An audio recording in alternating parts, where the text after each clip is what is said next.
നമസ്കാരം. ഇന്ത്യയുടെ പ്രതിപക്ഷ സഖ്യത്തിന് വൻ ആഘാതമായി മാറി ആം ആദ്മി പാർട്ടിയിലെ പ്രശ്നങ്ങൾ. ഇനി ആം ആദ്മി പാർട്ടിക്കുള്ളിലെ പടലപ്പിണക്കങ്ങളെ കണ്ടില്ലെന്ന് നടിക്കാനാകില്ല. ഇപ്പോൾ ബി.ജെ.പിയുടെ ശ്രദ്ധ പഞ്ചാബിലേക്കാണ്. അടുത്ത വർഷം ആദ്യം പഞ്ചാബിൽ തെരഞ്ഞെടുപ്പ് നടക്കുകയാണ്. ഇപ്പോൾ തന്നെ 70 MLA-മാർ തങ്ങളോടൊപ്പം ഉണ്ട് എന്ന് പിരിഞ്ഞുപോയ അല്ലെങ്കിൽ ബി.ജെ.പിയിൽ ചേർന്ന രാജ്യസഭാ എംപിമാർ അവകാശപ്പെടുന്നു. ഈ അവകാശം ആം ആദ്മി പാർട്ടിയെ തിരിഞ്ഞുകൊത്തും എന്നുള്ളതിന് സംശയമില്ല. അടുത്ത ബി.ജെ.പിയുടെ ലക്ഷ്യം പഞ്ചാബ് തന്നെയാണ്. ഇപ്പോൾ ബി.ജെ.പിയിലേക്ക് പോയ 7 പേരിൽ 6 പേരും പഞ്ചാബിൽ നിന്നുള്ള രാജ്യസഭാ എംപിമാരാണ്.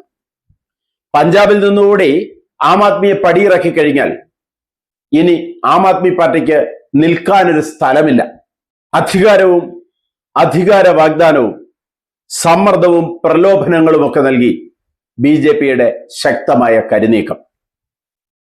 ഇപ്പോൾ ഇ.ഡി. റെയ്ഡ്, അതിന്റെ പിന്നാലെ അതിൽ നിന്ന് രക്ഷപ്പെടുന്നതിന് ബി.ജെ.പിയിൽ അഭയം, ഇതൊക്കെയാണ് സംഭവിക്കുന്നത്. പക്ഷെ ഇ.ഡി. റെയ്ഡിനെ നമ്മളെല്ലാം പരിഹസിക്കുമ്പോൾ, അല്ലെങ്കിൽ അത് പാടില്ല എന്ന് പറയുമ്പോൾ, അല്ലെങ്കിൽ ആ രീതിയിൽ ഒരു സമ്മർദ്ദതന്ത്രം ഉപയോഗിക്കരുത് എന്ന് പറയുമ്പോൾ, കയ്യിൽ തെറ്റില്ല എങ്കിൽ എന്തിനാണ് ഇവർ ഇ.ഡിയെ ഭയക്കുന്നത്? ഇ.ഡിയെ ഭയക്കണമെങ്കിൽ ഇവരുടെ കയ്യിൽ കള്ളം കാണണം എന്നുകൂടി നമ്മൾ അറിയണം. അപ്പോൾ ഇ.ഡിയെ ഭയപ്പെടുന്ന രാഷ്ട്രീയക്കാരുടെ കയ്യിലും തെറ്റുണ്ട്, ഇ.ഡിയെ വെച്ച് ഭയപ്പെടുത്തുന്ന ബി.ജെ.പിയുടെ കയ്യിലും തെറ്റുണ്ട് എന്ന് മാത്രമേ നമുക്ക് പറയാൻ കഴിയൂ. ഇ.ഡിയെ വെച്ച് ഭയപ്പെടുത്തുന്നേ നിലവിളിക്കുമ്പോൾ ഇ.ഡിയെ കാണിക്കുമ്പോൾ ഭയപ്പെടേണ്ട കാര്യമെന്ത് എന്ന് സാധാരണ ജനം ചോദിക്കുന്നു. എങ്ങനെയൊക്കെ ആയാലും അധികാര രാഷ്ട്രീയത്തിൽ ബി.ജെ.പിയുടെ റോളുകൾ ഇപ്പോൾ ശക്തമാണ്. ചൂലിന്റെ കെട്ടുകൾ അഴിഞ്ഞു കഴിഞ്ഞു. ഇനി വാരിക്കെട്ടിയെടുക്കാൻ പ്രയാസമാകുന്ന അവസ്ഥയിലേക്ക് എത്തി. അടുത്ത ലക്ഷ്യം പഞ്ചാബ്. ഇതിനെ ഓപ്പറേഷൻ താമര അല്ലെങ്കിൽ ഭയപ്പെടുത്തൽ താമര എന്നൊക്കെ പറഞ്ഞ് പ്രതിപക്ഷ കക്ഷികൾ കളിയാക്കുന്നു, ആക്ഷേപിക്കുന്നു, ഒക്കെ ശരി തന്നെയാണ്. പക്ഷേ ഈ രീതിയിൽ ബി.ജെ.പി അധികാരം പിടിച്ച സംസ്ഥാനങ്ങൾ ഒന്നും രണ്ടുമല്ല. അരുണാചൽ പ്രദേശിലാണ് ബി.ജെ.പി ഓപ്പറേഷൻ താമര ആദ്യമായി നടപ്പിലാക്കിയത്. 2014 60 നിയമസഭയിൽ 42 സീറ്റുകളുമായി കോൺഗ്രസ് ആണ് അധികാരത്തിലെത്തിയത്. നബാം തുക്കി മുഖ്യമന്ത്രി. 11 MLA-മാരായിരുന്നു ബി.ജെ.പിക്ക്. പിന്നീട് കോൺഗ്രസിലെ MLA-മാരുടെ എണ്ണം 44ആയി. തൊട്ട് പിന്നാലെ മുഖ്യമന്ത്രി ഒഴികെ 43 പേരും അരുണാചൽ പീപ്പിൾസ് പാർട്ടിയിൽ ചേർന്നു. പ്രേമഖണ്ഡു മുഖ്യമന്ത്രിയായി. അധികം താമസിയാതെ തന്നെ പ്രേമഖണ്ഡു ഉൾപ്പെടെ 33 MLA-മാർ ബി.ജെ.പിയിൽ ചേർന്നു. 2016 അരുണാചൽ പ്രദേശിൽ ബി.ജെ.പി ഭരണമെത്തി. അങ്ങനെ ഓപ്പറേഷൻ താമരയിലൂടെ ആദ്യമായി ബി.ജെ.പി ഒരു പരീക്ഷണ വിജയം നടത്തി അരുണാചൽ പ്രദേശിൽ. പിന്നീട് ബി.ജെ.പി പരീക്ഷണം നടത്തിയത് 2017 ബീഹാർ, മണിപ്പൂർ, ഗോവ എന്നിവിടങ്ങളിൽ 2017 നടന്ന പരീക്ഷണം വൻ വിജയമായി. ബീഹാറിൽ കോൺഗ്രസ്, ആർ.ജെ.ഡി., ജെ.ഡി.യു സഖ്യം അധികാരത്തിലെത്തി. 2017 ജെ.ഡി.യു നേതാവ് നിതീഷ് കുമാർ മുഖ്യമന്ത്രിയാകുന്നു. വളരെ പെട്ടെന്ന് തന്നെ നിതീഷ് കുമാറിനെ ആ സഖ്യത്തിൽ നിന്ന് അടർത്തിയെടുത്ത് ബി.ജെ.പിയോട് ചേർന്നുകൊണ്ട് ബി.ജെ.പിയുടെ ഭരണം ബീഹാറിലെത്തി. ബി.ജെ.പിയുടെ 2ാം പരീക്ഷണവും വിജയം. 40 അംഗ നിയമസഭയായിരുന്നു ഗോവയിൽ.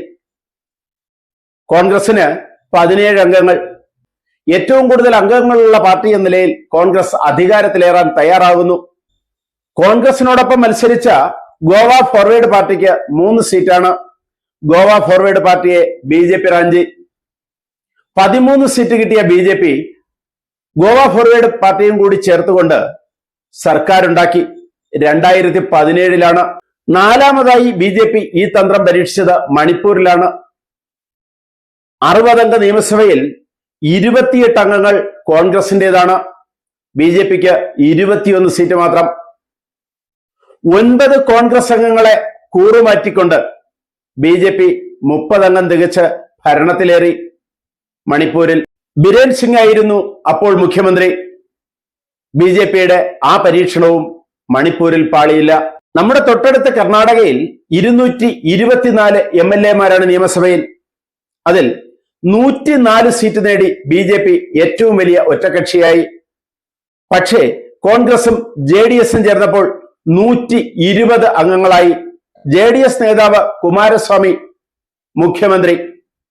തുടർന്ന് നടന്ന ഓപ്പറേഷൻ താമരയിൽ 17 കോൺഗ്രസ് JDS അംഗങ്ങൾ രാജിവെച്ചു. ഭൂരിപക്ഷം നഷ്ടമായ മന്ത്രിസഭയ്ക്ക് രാജിവെക്കേണ്ടി വന്നു. തുടർന്ന് യെദ്യൂരപ്പ മുഖ്യമന്ത്രിയായി. 5ാം തന്ത്രവും വിജയം BJPക്ക്. അടുത്ത പരീക്ഷണം മധ്യപ്രദേശിലായിരുന്നു. നേരിയ ഭൂരിപക്ഷത്തോടുകൂടി കോൺഗ്രസ് അധികാരത്തിൽ. കമൽനാഥ് മുഖ്യമന്ത്രി. പിന്നാലെ 2020 ഓപ്പറേഷൻ താമര. ജ്യോതിരാദിത്യ സിന്ധ്യയും 22 കോൺഗ്രസ് MLA-മാരും രാജിവെച്ചു. BJP-യിൽ ചേർന്നു. BJP നേതാവ് ശിവരാജ് സിംഗ് ചൗഹാൻ മുഖ്യമന്ത്രിയായി. അവിടെയും ഓപ്പറേഷൻ താമര വിജയം. ഇന്ത്യയിലെ ഒട്ടുമിക്ക സംസ്ഥാനങ്ങളും ഇപ്പോൾ നേരിട്ട് BJP-യുടെയോ അല്ലെങ്കിൽ BJP പിന്താങ്ങുന്ന കക്ഷികളുടെയോ കയ്യിലാണ്. ഭാവിയിലും ഓപ്പറേഷൻ താമരകൾ പ്രതീക്ഷിക്കാം. അതിന് സൗഹൃദം, ഭീഷണി, പിന്നെയോ റെയ്ഡുകൾ ഉൾപ്പെടെ എന്തും പ്രതീക്ഷിക്കാം. മടിയിൽ കനമില്ലാത്തവന് വഴിയിൽ പേടി വേണ്ട എന്ന പഴയ ആപ്തവാക്യം നോക്കിയാൽ കയ്യിൽ കള്ളപ്പണമില്ലാത്തവന് ED-യെ പേടിക്കേണ്ട കാര്യമില്ല. നെഞ്ചു വിരിച്ചു നിന്ന് ഭരിക്കാം. പക്ഷേ അതല്ലാത്തിടത്തോളം കാലം ഇനിയും ഉണ്ടാകും ED റെയ്ഡും ഭീഷണിയും സാമം, ദാനം, ഭേദം, ദണ്ഡം എന്നീ സമവാക്യങ്ങളും. കാരണം കേന്ദ്രം ഭരിക്കുന്നത് BJP-യാണ്. കേന്ദ്രം ഭരിക്കുന്നത് നരേന്ദ്രമോദിയാണ്. സപ്പോർട്ട് ചെയ്യുന്നത് അമിത്ഷായാണ്. കൂടുതൽ വാർത്തകളും വിശേഷങ്ങളുമായി ഉടൻ ദയവായി ഈ ചാനൽ സബ്സ്ക്രൈബ് ചെയ്യുക.